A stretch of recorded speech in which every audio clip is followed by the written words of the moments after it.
and the Spirit Center Fraternal Love Spirit Center. And he's going to lecture about patience. Please, welcome. Thank you. So, we're going to talk about today is one of the most important skills that we need to have if we want to really fly spiritually, if we really want to grow all the skills that we need to grow as a spirit. So I'm very humble and invite you to deep dive with me on this topic, which we'll all learn together today. So without further ado, we'll be talking today as a study of the chapter 7 of the Gospel according to Spiritism, and also chapter 10 of Joanna de Angelis' book, Jesus and the Gospel and the Life of Deep Psychology. So it's an interesting study about patience and how that patience play a role in our spiritual enlightenment. Okay, so let's dive in. So we'll start with Jesus, as we should. So, blessed are the meek, for being that person that knows the end of the afternoon. And with Jesus, we follow him. And among us, it's a group of men, women, and children that silenced and guided by the hope of hearing the words that would warm their hearts. The wind whispering through the olive leaves and branches as if even nature awaited something sacred. At the top, Jesus sat down on top of a rock, and his eyes filled with compassion, and his voice as serene as the calm sea. Before the simple crowd, fishermen, afflicted mothers, sick and poor people. And he spoke of a different kind of kingdom. He spoke of a kingdom where the humble are exalted, where those as a virtue that elevates us in an increasingly in a world that we are increasingly accelerating the rhythms. Characteristics of the righteous people that want to achieve the kingdom of God. So it's a very important part that these two blessings are part of the Sermon on the Mount. And as Gandhi said, if everything is lost, if all the books are burned and we are left over with the Sermon on the Mount, humanity would be saved. So it is worthwhile to really pay attention to this piece of literature that Jesus left us.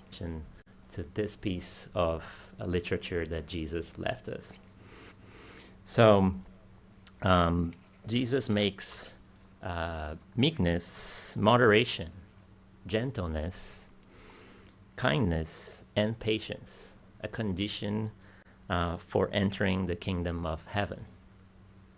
So let's understand a little bit more. So which of us has had situations in life where we wanted to go back and be a little bit more patient? Maybe in that time we say, well, I should have thought a little more, or I should be more kind, or I should have taken a breath before acting. How many of us also have received the gift of patience from someone? Maybe a grandparent or a teacher that was very patient to us. And that felt so good. It felt like a cake on a Sunday afternoon, right? And that feeling, we know the feeling of living with patience and living without patience. So we know we're talking about today. And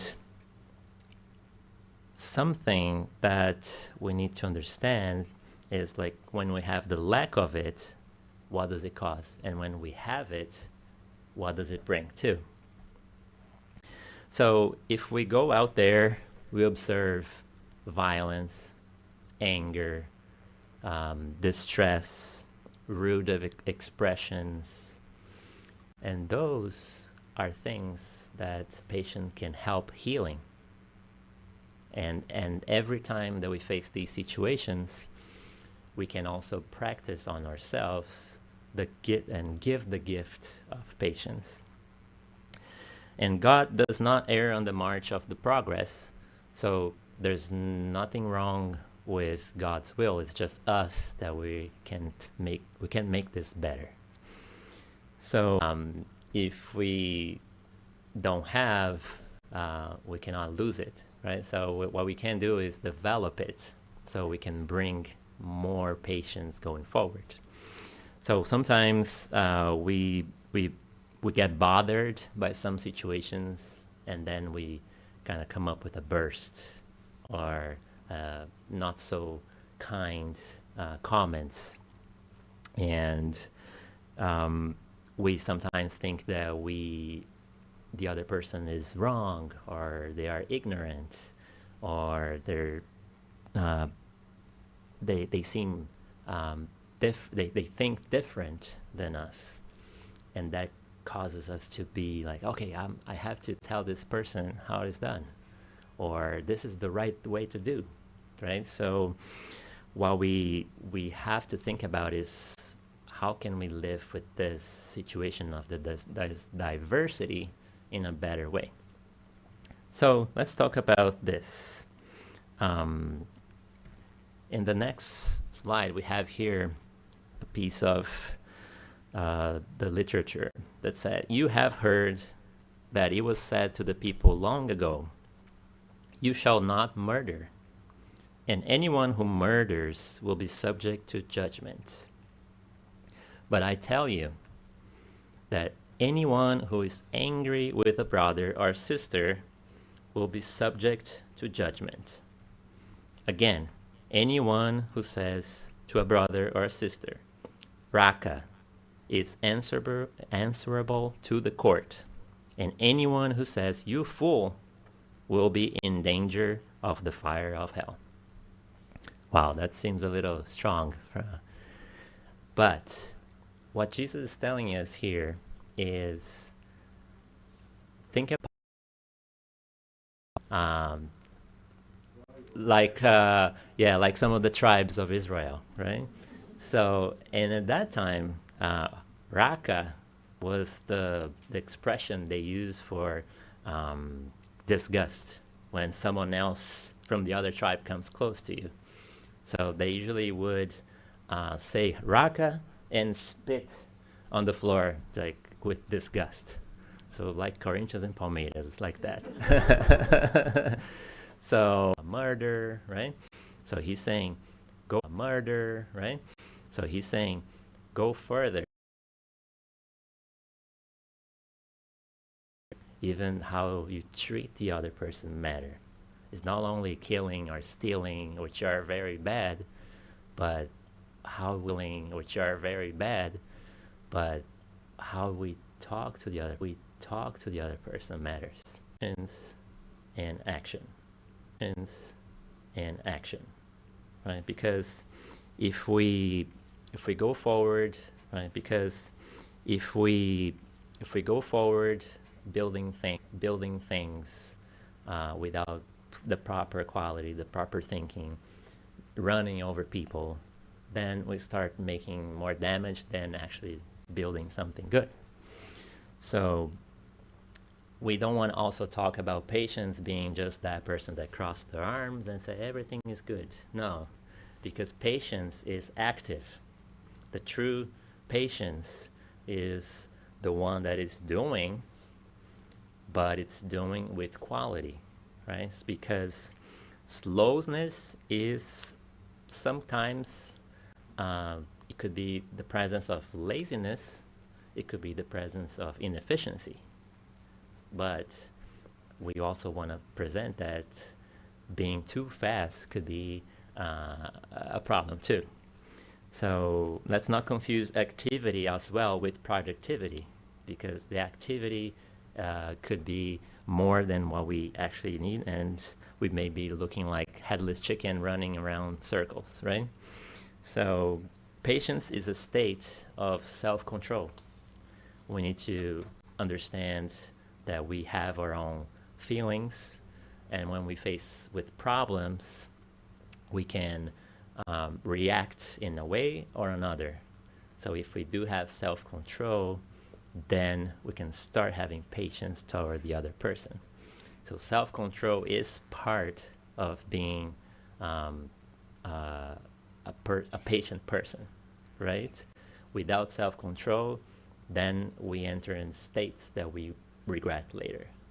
But with self-control, we can go ahead and push forward with spiritual guides. There is God beyond us, that the universe is always governed by this superior intelligence, that you don't know if it's going to rain in a week from now, right?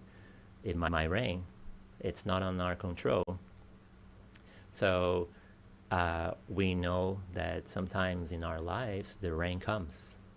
Sometimes difficult situation of Jesus, right? Love your neighbor as yourself and God above everything.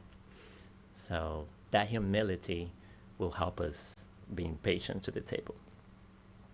And whoever lacks patience cannot build anything. Actually, it destroys. So if you are planting a tree, or if you're constructing a building, or if you're assembling something, it requires a little bit of patience, right? Because there's things that you do, like planting a tree. You have to prepare the soil, you have to water it, but then you have to wait for it to grow. So it requires a little bit of patience. And there is a story of a Chinese gardener which was very dedicated, and he planted a very small seed of bamboo, a very special one. Universe. Sometimes we want to speed up the process and make the seed grow, and then we kill the seed because we put too much water, or we do this, or we take it out because we think it's not working. But it depends on each individual or each situation where the seed's going to grow. It's like when we're talking to a person, a son or a family member or anyone, you're throwing seeds sometimes, but can we control if that seed's going to grow at that time? Can we control if it ever will grow? We don't. What we can do is just plant the seeds, and in the individual's time, it will grow, in their time, not ours, right? So that is the kind of working with patience looks like, because then we do our part, and then we leave up to God to do the rest, and then we can keep doing our part until the process is established. So sowing requires patience. Even Jesus, if you think about it, he waited 30 years to start his mission, right? So if he actually came to the world after John the Baptist baptized him, and then he started his 3 years of missionary work. But he waited for 30 years. 30 years, it's a lot of time, right? He was ready. Why did he wait 30 years? Because there was something cooking, right? There was necessary steps to be taken. And I'm sure he was very busy coming to this world. He was the governor of this planet. He is the governor of this planet. But still, he followed his steps patiently until the time that was the time to start. So that tells us a little something about having patience, right? He's probably waiting for us for thousands of years as well, so we can become what we can become, right? So he told us, be perfect. He told us, you are God and you don't know. So he's waiting, and it's going to take some millennia to help us and guide us through this process, but we're going to get there, and he knows. So he's patiently waiting for us. So let's change the slide here. And Joanna talks about patience being the science of peace. It's an interesting concept. So she says, patience can also be considered the science of peace, and therefore the peacemakers are blessed. Those who work with method and calm confidence in favor of the renewal of the world and its creatures, managing to be called children of God who represent all peace. Peace is a treasure that cannot be affected by any circumstance, and patience is its externalization, because it's the non-violent mechanism it uses to achieve the goals it sets for itself. So if we understand that patience is the science of peace, right? So can you be in an environment that's chaotic and you still be in peace? Yes, right? So, and can you be in a place that is peaceful but you're not in peace yourself? Yes, as well. So there's two different situations, right? So there's the external and there's the internal. So if you work the patience to be your internal peace, then you can start bringing the peace to the outside. So you cannot bring the peace to the outside if you don't have it inside. So the first step to do is to bring the peace inside. And how do you bring the peace inside, right? Because it's a step-by-step process. So to bring the peace from the inside, you have to have method, and you have to have a calm confidence. That's what she's saying. And what's the method that the Spiritism stimulates us? Know thyself first. So if you start knowing yourself first, you know your qualities, you know your shadows. That's the shadows being the part of you that you have to put some light and try to find out what's in there, and try to make sometimes correct some things and put the light back in there, right? So if you know the things that you're sometimes need to study a little more, improve a little bit, that's the first step. So knowing ourselves and improving ourselves. If we do that, then we'll feel the confidence that we are on the right path. And when you have the confidence that you are on the right path, that brings you peace.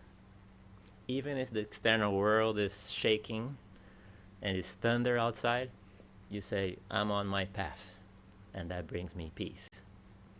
And then if you have that, then you can bring peace to the other person.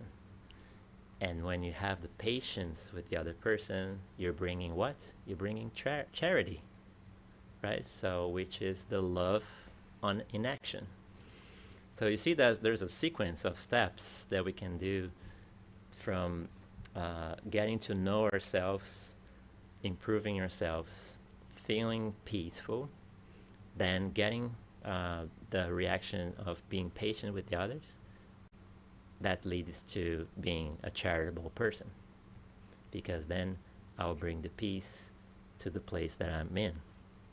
So that all falls under the love umbrella that we're in, right? We're trying to achieve. So that's very interesting how she calls the science of the peace. So we have to study this science constantly. We have to learn. Every time we failed on being peaceful or being patient, let's go back. Let's try it again. Let's understand why I did it. Can I make it better and go forward? So, patience is the externalization because it's the non-violent mechanism, right? So that achieves the process on itself. And when we are ready, when we achieve a good level of patience, then we're ready to help. We're ready to do the charity that we are all made for. So she calls the crowds of sufferers. So there are hidden and revealed sufferings, very varied and complex. They are challenging to the society. Those that are more visible sometimes sensitize individuals who are moved and offer to minimize them. Although the crowds of the afflicted and suffering present themselves in this array on the streets and fields of the world. However, those that are hidden await compassionate hands and patient hearts to listen to their almost inaudible voices, pulling from their souls the lacerating thorns that mortify them.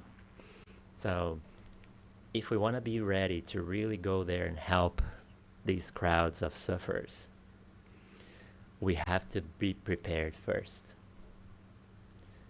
right? So everyone here, I believe, want to be a charitable person, and it's out there's a lot of suffering. But for us to really be able to help, to be qualified, we have to develop this self-control, patience, self-knowledge, and then we can actually serve that person with something good. Because, as they say, this crowd of sufferers, and we're going to talk about in the next slide, they're presenting very strong challenges, right? And they will push us to the edge sometimes. And then she says, the task is not always or almost never easy. Some are so morally ill and so disbelieving of charity that they become aggressive, difficult to help, demanding persistent and disinterested patience to reach them. So, even when you're trying to help a person, sometimes you can get violent responses. So how are you going to react to that? Are you going to react in the same way? That's going to be contributing to the confusion, right? So what we need to do is actually present the other face to help presenting a different way of living. So then they can take that message and maybe get something better out of it. So the task is not easy. And if we really want to become that person of helping others, taking others to the next step in life, helping them to come out of a bad situation, we got to be prepared. I remember, and for the ones that read Nosso Lar, Our Home, from André Luiz, remember when André Luiz was trying to get a job in the spiritual world, and he wanted to be a doctor because in this earth he was a famous doctor, so he was excited to help others, but he didn't really know how to help in there, because over there things are very different. In the spiritual world, there's a different way of handling the energies. The moral compass is very important. So, and he was not very conscious of that at that time. So he sat down in the office and asked the mentor, says, hey, I want to work. And he said, okay, so you wait in the line. We take two at a time, and you're going to be paired with this older lady, and you two are going to be together. So, and then the older lady, so he waited, and then when she came, she started talking about how she would like to visit her family on Earth. They were still incarnated. She wanted to help. But then the mentor said, well, how many working hours do you have here in the community? And she said, oh, I don't have much. It's because that boss, he was very strict, so I didn't like working for him. I said, okay, so we moved you from that boss to another department, and what happened there? I said, yeah, but the other was very tough, and he would make demands, excessive demands out of me, so I didn't want to. And then I went back, and I started resting a little bit. So you said, well, in that case, you don't have the preparation to help your family. Because even for these simple tasks that we have given you, you were not able to achieve them. How can you go there to the real battle? So he was giving the lady the opportunity to learn in steps, and given the opportunity to show, that she was getting ready for that challenge. And imagine the suffer and pain of somebody that wants to help somebody, but you're not in condition to help your family members, right? So it is an important thing that we get ready for moments like that. Because when we need to help a son or husband or wife, and we have that material, then we can help. So then Andre Luis, listening to all that, he humbled himself and said, okay, so just give me something. You have a broom over here. I can sweep the floor, no problem. So he kind of understood what the mentor was trying to say. You don't want to start making demands. You want to start humbly working and expanding your knowledge, right? So that's something important for every one of us. And so what we have here is, in the Gospel according to Spiritism, it is an active virtue which consists of bearing evils with courage and hope. So it's not a passive skill, right? So it's an active skill of inner strength. So even in the face of pain, waiting, bearing evils, so you take that energy sometimes, which is a negative force towards you, and you turn into something good.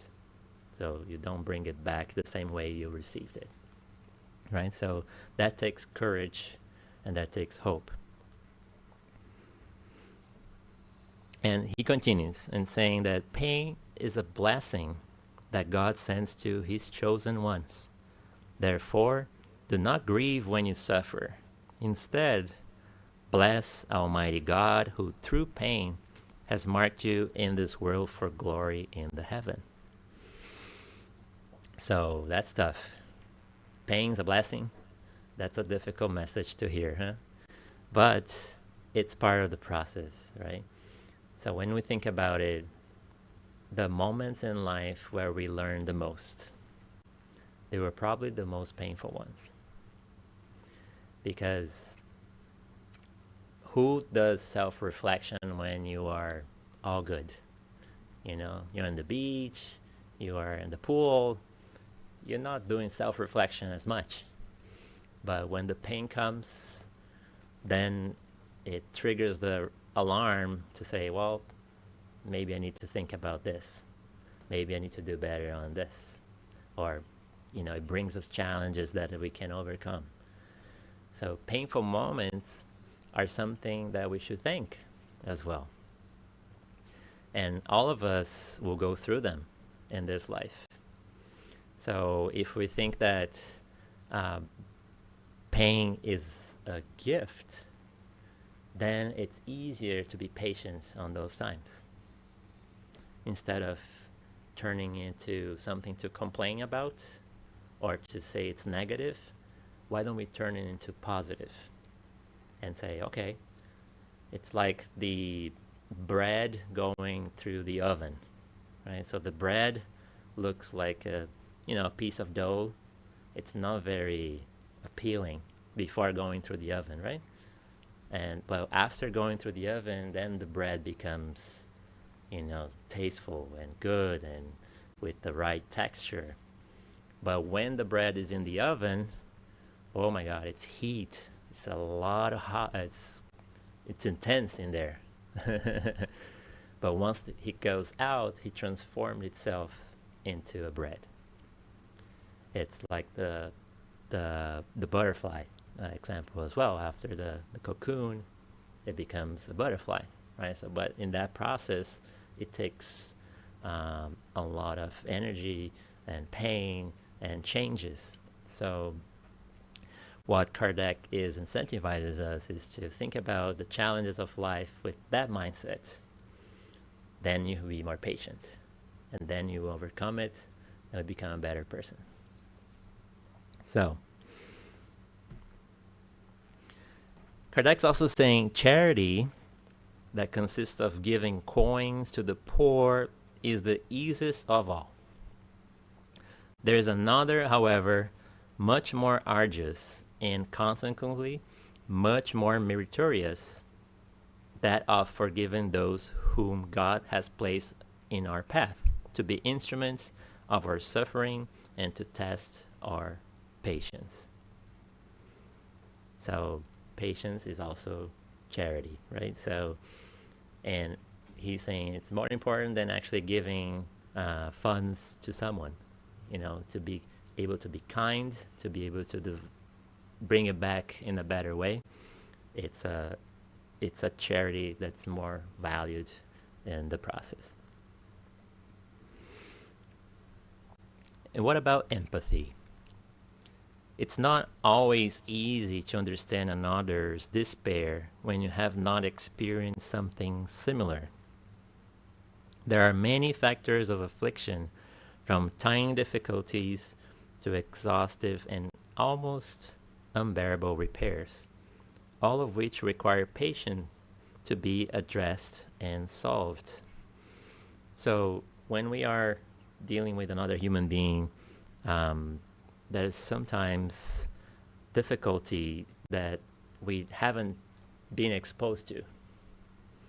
So it's difficult for us to put in the other person's shoes. And that's when empathy comes, right? So we need to try to put ourselves in the other person's shoe. Even if we haven't gone through that situation, if I had been there with that scenario, with that upbringing to that moment, would I do things differently? Or, maybe if I put myself in that position, I wouldn't be judging them so much. And when it's much easier when we face that similar situation to understand what the other person is feeling, right? When we go through a situation and then later on someone goes through the same situation, it's much easier, right? So we got to try to do that as well when we haven't gone through the situation. Try to imagine, think a little bit before responding. So what this person has gone through. Why are they acting this way? Maybe I wouldn't judge them in this process. All right. So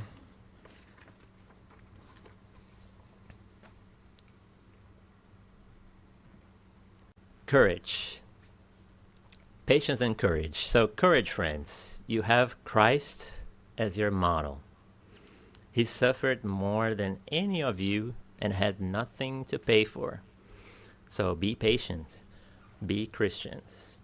A friendly spirit. 1862.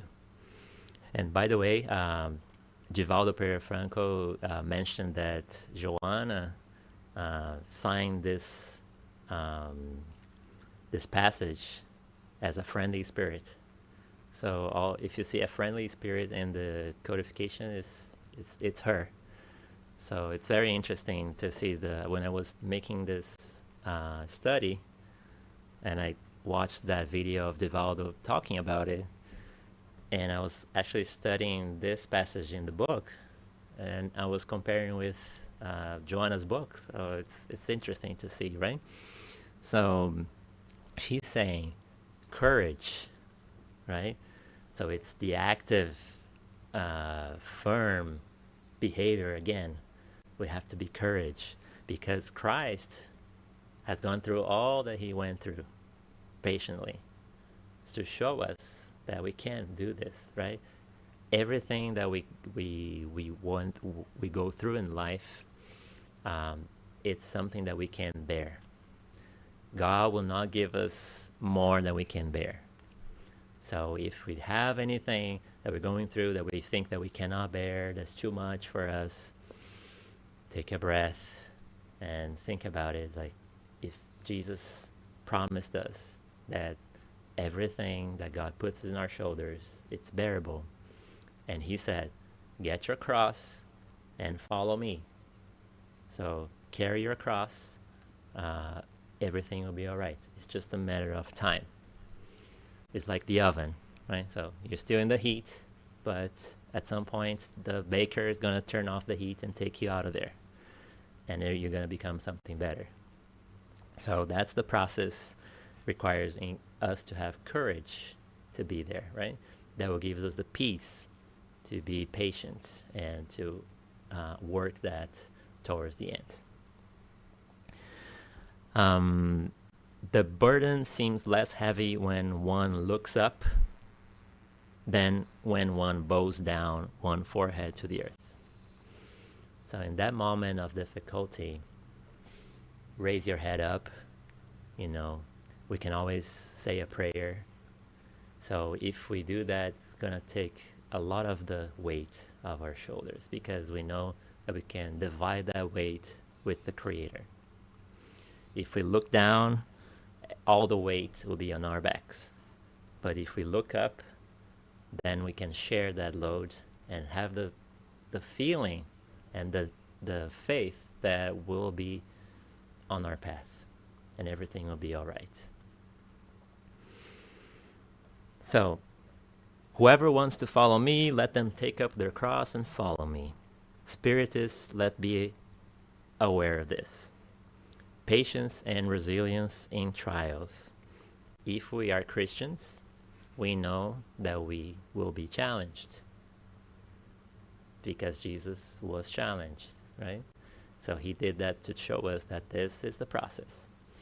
And as we go through our process of illumination, from primitive to trials and expiations to regeneration up to the celestial beings, it's such a process that is helping us to remove from us our selfishness and our pride. Once we get rid of those two things, then we'll be able to be co-creators in a higher level. Imagine that. So imagine that we are co-creators, right? That's what Jesus said us, right? We are gods. But while we still have selfishness and pride within us, it pulls us down and it put a shell around us, our spirit, that doesn't let our light shine. So we have to kind of start removing those barriers to our light. And that's the way that the process of going through the life challenges will create that possibility. So some of the tips that we can do to develop more patience, right? So on practical terms, how can we develop more patience? How about we listen without interrupting? Which one of us can do that? The person starts talking, I want to reply right away. But am I really listening to the person? Or I'm just waiting for me to say what I think it's right, right? So we can do that today. Like when someone starts talking to you, let them talk and see what they really think. Maybe you change your mind about some of your concepts as well. And also you're going to give the person the opportunity to express and feel welcomed, right? Another one is when you are waiting for something, maybe you are at the line at the supermarket, instead of complaining about the line, how won't we say, well, that we can reframe the situation and say, instead of saying, why is this taking so long? We can say, well, this delay is protecting me from something bad, right? So maybe I'll be on the road and it will be a car crash. I won't be facing that situation because I'm here waiting. So or this situation is giving me a little bit more patience, right? Because it's testing me to wait. So we try to take the negative and reframe it as positive. Third, we can name the emotion, impatience. Oh, right now I'm feeling lack of patience. So I know what it is. And when we know what it is, it's much easier to combat that feeling of impatience, right? So it reduces also the intensity of the feeling because you now know what you're dealing with. Other thing that we can do is, this is such a fast-paced world right now, and we go from meetings to meetings at work, and we go, places, and we drive here, we drive there. How about we take 5 minutes breaks just to breathe, put ourselves in the center again, and then start the next task. We can actually focus better. The studies prove that if you take some time between 1 hour work runs, you do better because you have time to close that and open a new thing, and then you can keep going, right? So, and that also helps you get more patience on the next job that you're gonna do. The fifth is long-term thinking.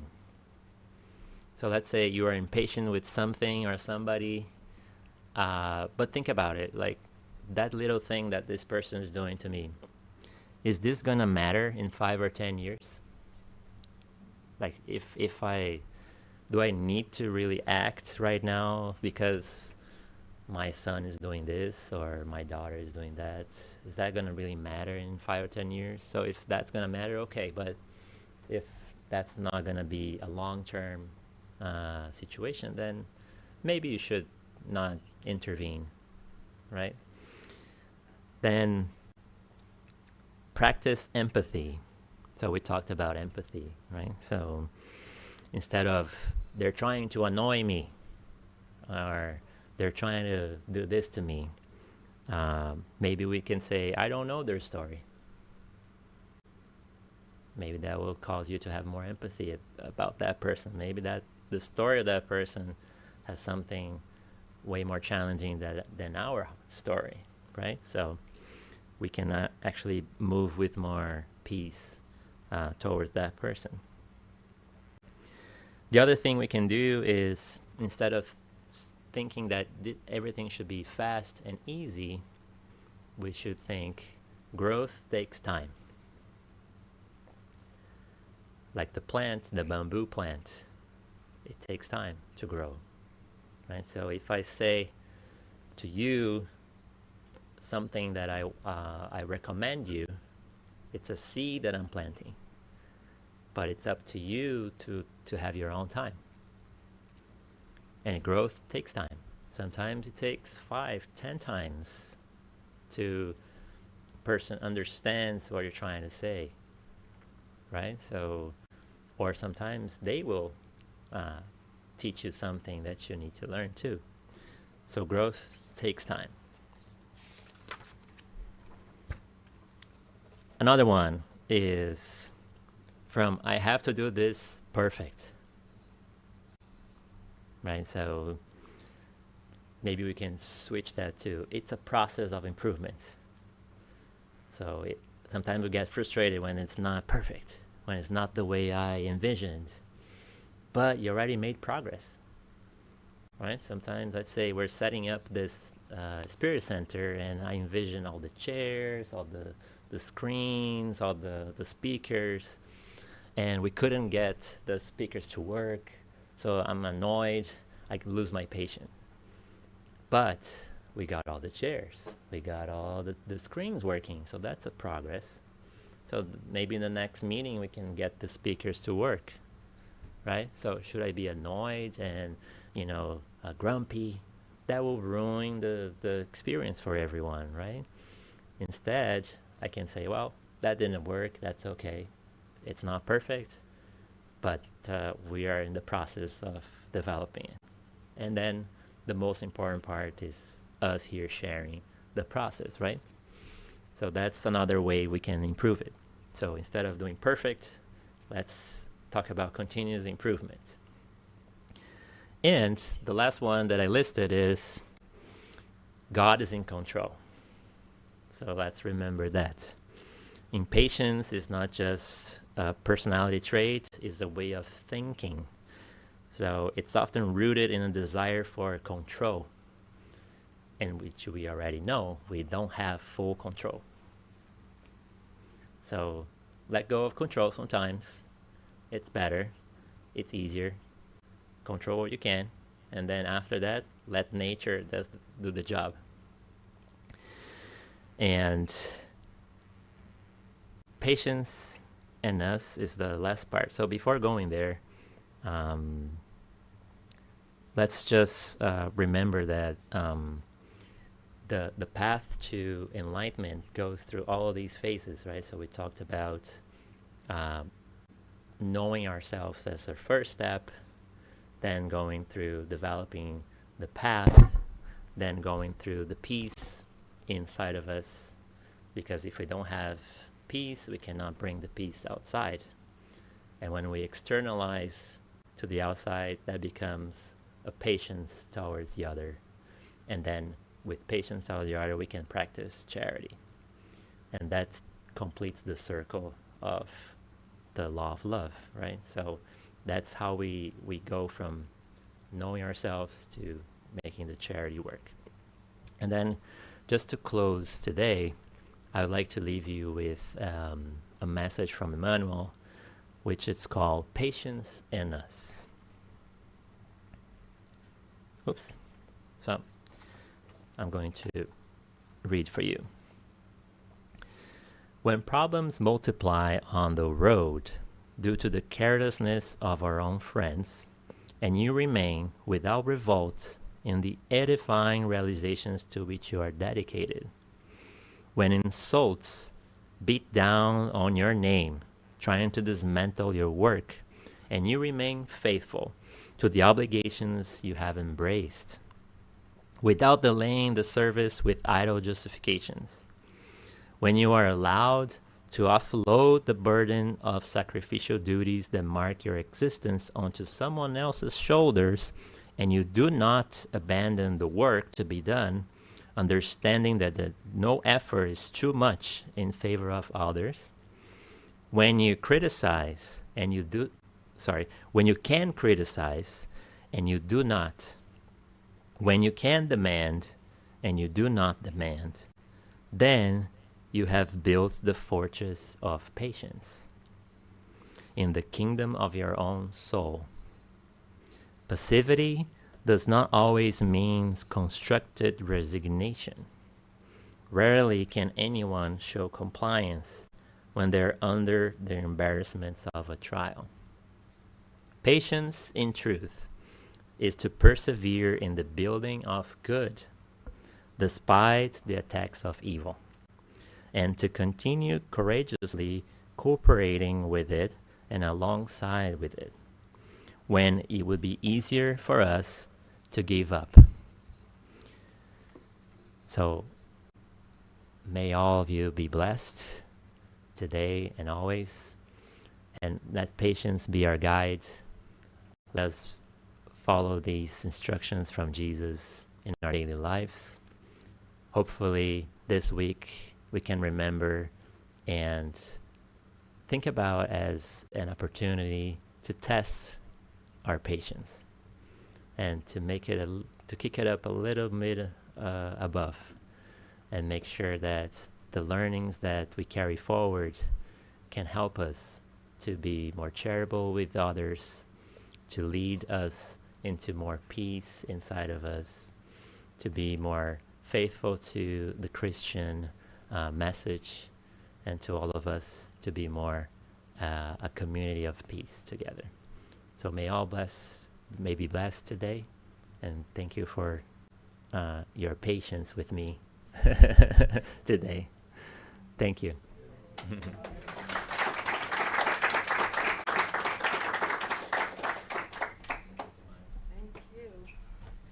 I love it. Thank you, Renato. We truly appreciate your willingness to drive all the way from Melbourne, and prepare this beautiful study for us to share with us. So meaningful, and the hints you gave, through the lesson, fantastic. What a beautiful invitation for all of us to calm down and drop our attentions in our hearts, and make an effort on daily basis, really, to apply it. Because every day we are going to be challenged all the time in our homes, with our friends, at work. So why not? Then we can become peacemakers. How fantastic. Yeah, we are here studying for that, to evolve, to become the best version of ourselves. Why not? Effort, work. Gotta do what you gotta do. Correct? Thank you. So let's go for the second part. Invite our friends for the passage.